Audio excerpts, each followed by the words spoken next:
SM news के साथ मैं हूं इश्तियाक अली। खबरों का सिलसिला बढ़ाते हुए खबर शामिल करते हैं मंचर चट्ठा से।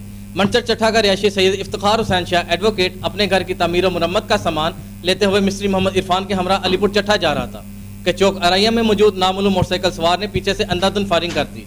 इसी हवाले से मजीद जानते हैं deputy bureau chief Syed Irfan Shah साहब से। जी इरफान, क्या तफसीलात आपके पास?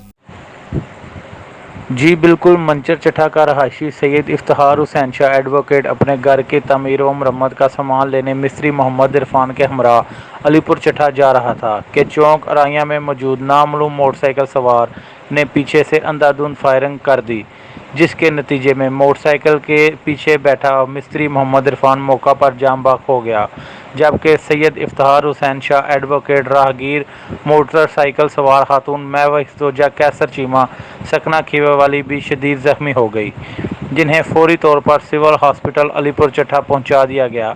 सैयद इफ्तिखार हुसैन शाह एडवोकेट के भाई सैयद इबरार हुसैन शाह के मुताबिक मुखालिफिन ने इनके भाई को कत्ल की नीयत से फायर किए, जिसमें वो शदीद ज़ख्मी हुए। जी पुलिस थाना अलीपुर चट्ठा ने कत्ल के वाक़े की तफ्तीश शुरू कर दी। जी बहुत शुक्रिया इरफान, हमें तफसीलात से आगाह करने के लिए।